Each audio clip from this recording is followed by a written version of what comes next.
Hi guys, I just want to say that what I'm going to say may sound really bad, but it's not. Like, the intentions behind it, the motives behind it and everything is pure. The intentions why God does this is pure. But I just have to say it may sound bad or look bad because if you don't understand discipline, value, self-respect, self-love, you're not going to really understand what I'm trying to say. If you may not see it from the perspective that that I'm trying to explain it at, and I feel like yeah, basic comprehension skills, people will get it, but I just have to say that because lately I've been seeing a lot of people twisting my motives and twisting my words when it comes to certain things, and people understand what I'm saying, but there's a few people that will twist things, right? But I just want to say that when you are called or when you are chosen, one of the two, and God is removing you from people, places, and things that are not for your best interest, right? You have to understand, I talked about this in the past as well. I don't remember when, but I talked about this in the past. But you have to understand that if following God is going to help you become fruitful on your walk with him, and I'm not talking about just materialistic things, I'm talking about fruitful in general, like your mind is clear, your body, your spirit, everything is fruitful in your life. You have to understand that it only takes one worm to mess with your apple, to contaminate your apple. It only takes one worm to eat your apple. Do you see what I'm saying? Do you know that if you put one fruit that is rotten in a bowl with fresh fruit, that one fruit will contaminate all the other fruit, and the other fruit will become rotten just based on that one fruit? Do you know that, right? Because the mold will grow, and what's coming out of that rotten fruit is going to mess up the other fruit, right? So if you have a worm in your apple and you have a tree full of fruit, that worm is going to eat that apple, and that worm is going to look for another apple to eat. Then it's going to eat the other apple and look for another apple, another apple, another apple, and it's going to continue until your tree has no more fruits, or until your tree has rotten fruits. So what God often tries to do is he tries to pull us away from anything that's going to contaminate the tree. But before God pulls us away from people that are going to contaminate the tree, what God usually does is he pulls us away first before he allows us to plant our seed. Because what we water our tree with determines the type of fruits we're going to grow.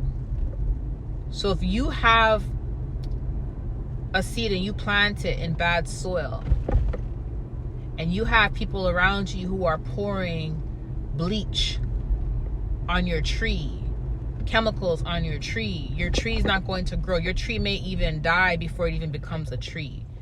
It may just sprout out the seed and become a root, but before it even turns into a tree, it's dead because of all the contamination, all that's poured on it.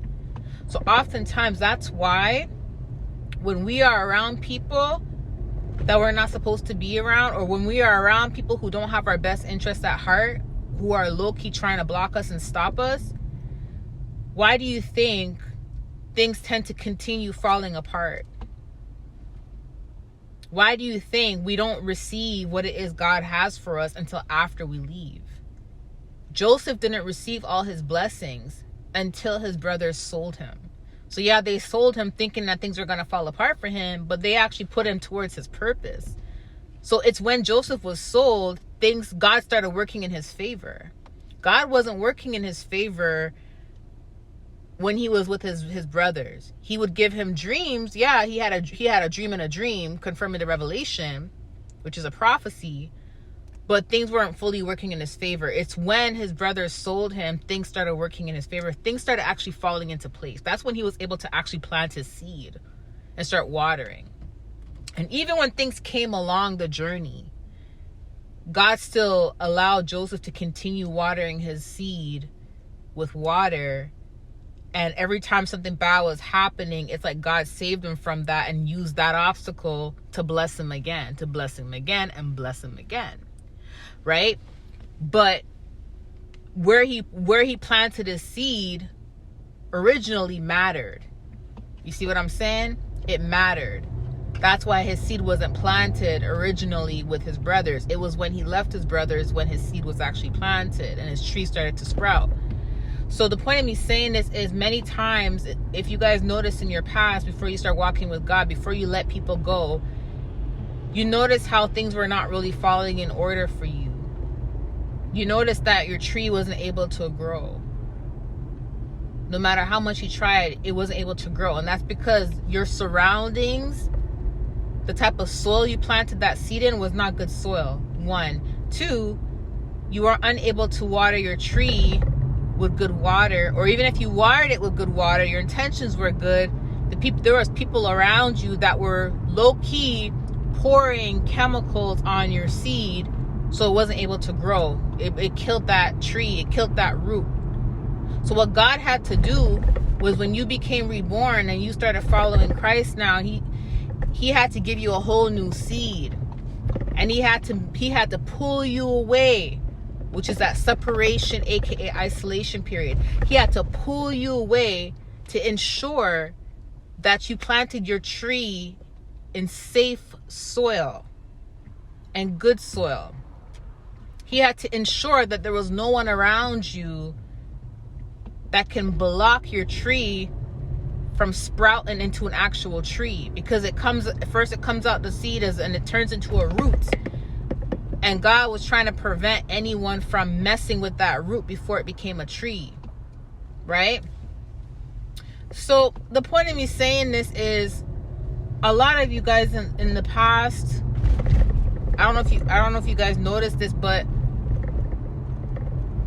a lot of you guys were like, okay, God, I know the blessings you have for me. I know what you're going to do for me. Because God will show you glimpse of your visions and glimpse of your prophecy before you he even removes you from that, and that environment, wherever you were. He will show you glimpse and stuff. And that may have even motivated you and excited you, but you probably were wondering, okay, God, you're showing me these prophecies, but how come I'm unable to move towards it? Because of where you were, because of who you were around. Like I said, you were not able to plant your seed safely where you were, because it would have been messed with, right? So because you knew that God had good things in store for you at that time, you started including all these people in your prophecy. No, and I know for a fact a lot of y'all did this, because children of God have big hearts.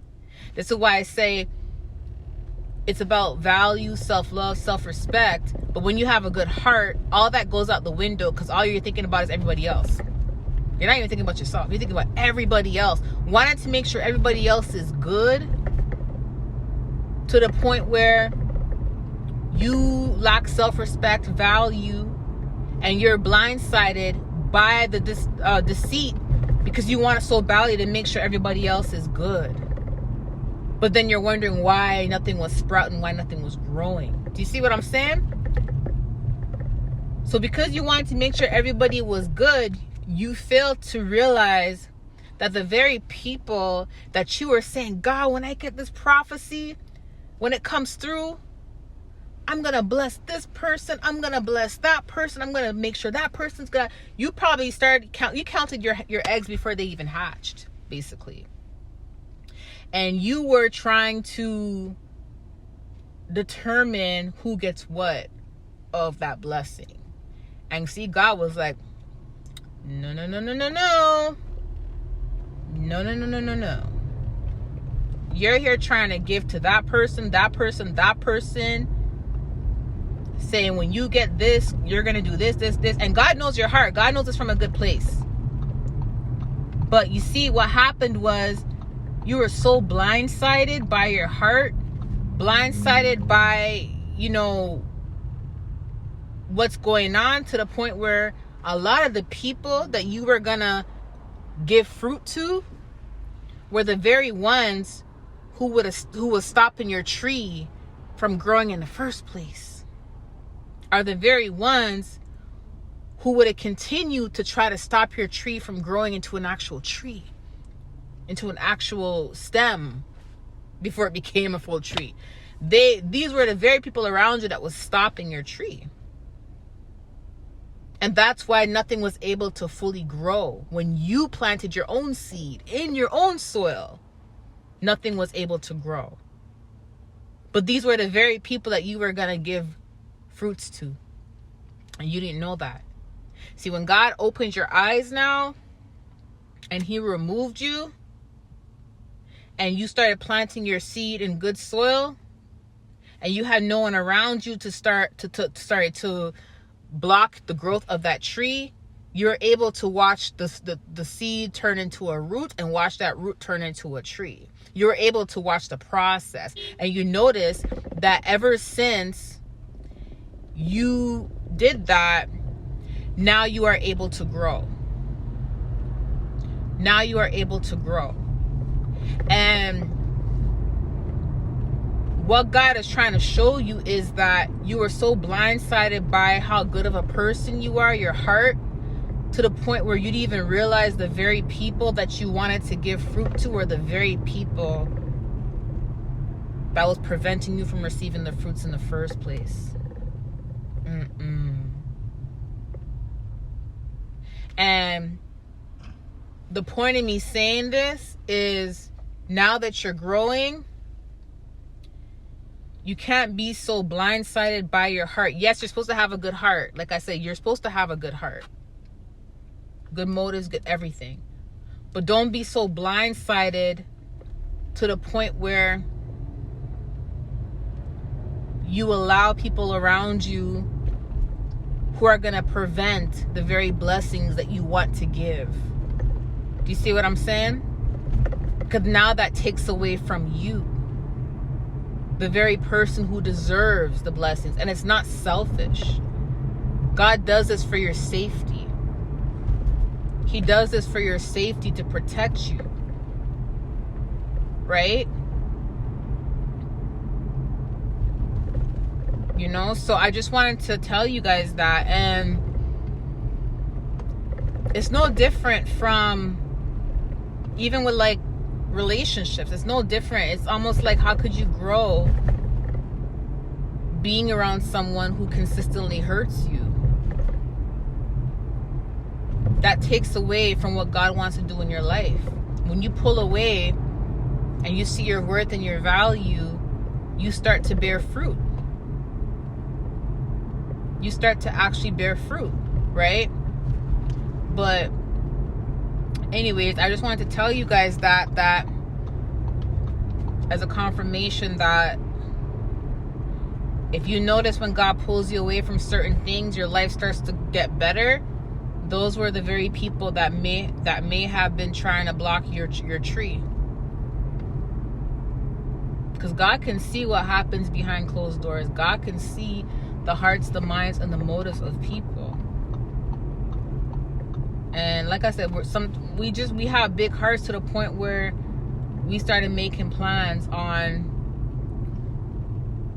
blessing the very people who are trying to stop us in the first place. It's not to say you can't bless them later on. No, you can. Because look what happened with Joseph. Joseph ended up blessing his brothers later on. But you see, he blessed them once his tree actually bared fruit, because they can't stop his tree from bearing fruit now because it already bared fruit. Do you see what I'm saying? They couldn't stop it because it already grew, it already bared fruit.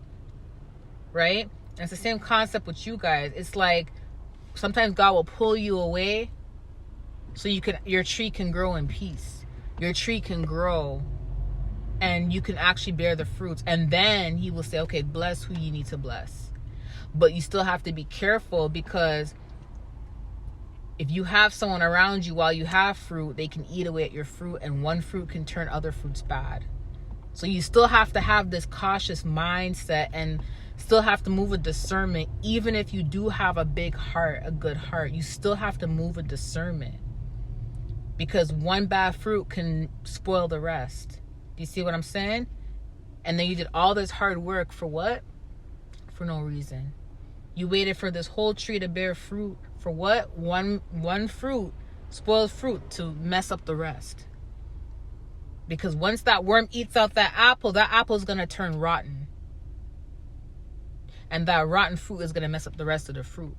This is why God wants us to, yes, have a good heart, lead with a good heart, but don't be blind to where you don't even have discernment.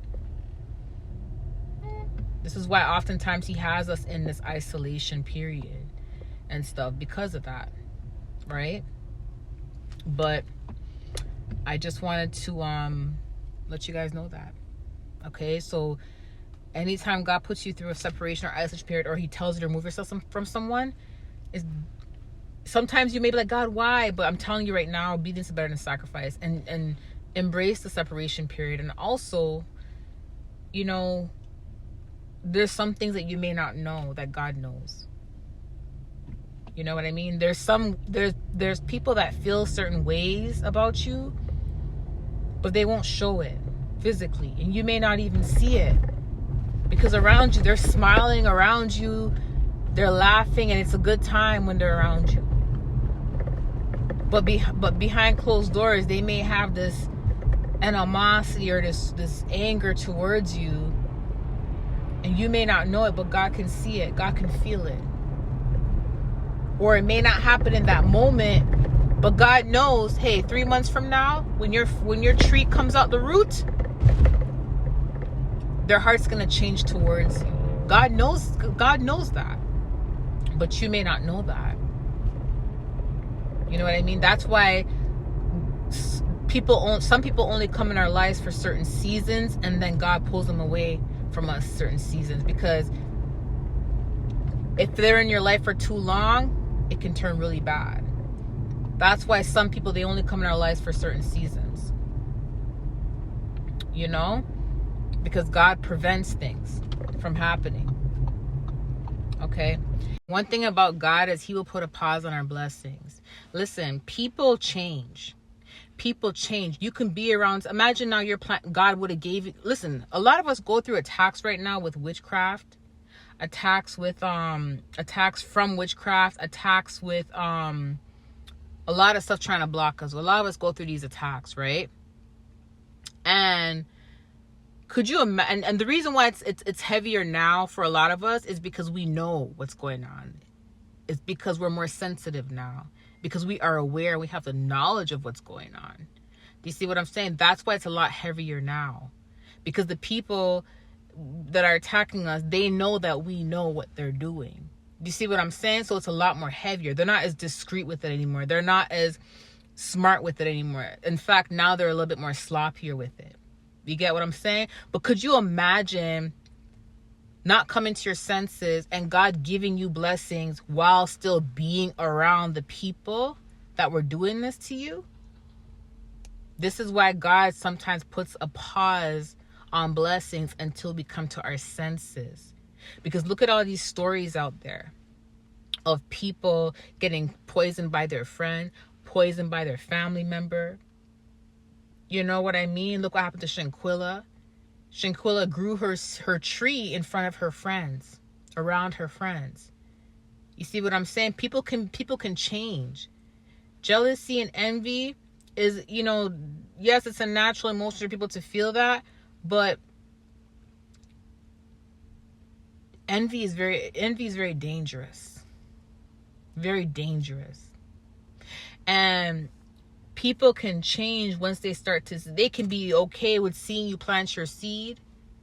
And then once it starts to become a tree of fruits, the heart may change towards you. Now it goes from being your friend or being a family member to trying to figure out how to kill you. That's how quick it can shift. Do you see what I'm saying? And that's why for some people, you don't end up seeing any results from your prophecy or results from God blessing you until you remove yourself, because he will put a pause on things until you come to your senses to protect you. Because when God puts a pause on things, you start to question what you're doing wrong. You start to question your environment. You start to question your people around you. You start to question why your life is the way it is. And the more you start questioning it, the more you start seeking him. The more you start seeking him, the more he gives you revelation. And then when he gives you revelations, it's really up to you to be obedient and to follow his footsteps and his instructions, even if it feels uncomfortable, right? But a lot of times, if God was to hand us certain things around the wrong people, our outcomes would be very bad. Do you see what I'm saying? If they were doing witchcraft while we were around them, but they were discreet with it, and they're going harder now, being away from them, you could only imagine how bad it would have been you receiving your fruits while still associating with them. And sometimes God may actually be blessing you and things may be going smoothly. And remember, during our walk in life, we encounter new people, new places, new things. And then all of a sudden, you may notice that in the midst of your blessing, it all of a sudden stops. Like there's a pause. Like it's like almost like, hey, God, did you stop my blessing? When really and truly, it may not have stopped. It may have just been like a pause. But God will do that pause to get your attention. Because when you're noticing things are going smoothly and all of a sudden, wow, God, everything's going smoothly. I'm receiving all the blessings. Thank you. My tree is fruitful. Thank you, God. And all of a sudden now you're like, wait, a couple of my apples are dropping off the tree. Okay, God, I'm not seeing any more apples, new apples forming out the tree. What's going on here? God may actually stop those new apples from coming through because he's trying to get your attention, because now you're paying attention to your blessings and you're seeing something is off. And then you're like, okay, God, I need to pay attention. What's going on? And then he finally gets your attention because you don't see no more new apples. And then he's like, well, that new person you just met the other day that you're communicating with, you got to release them. Or now the area that you moved to was not where I told you to move. Or the job that you have, I need you to change it now. It was for that season. Or I need you to stay there now. Or I need you to be cautious of this. Whatever instruction he gives you, he will also put a pause on a blessing that he has already given you to get your attention. So now you can start reevaluating things around you again. You get what I'm saying? To make sure that you are on the right path and that you're continuing on the right path. He does that as well. I just have to put this out there for y'all. And we love you guys. Bye.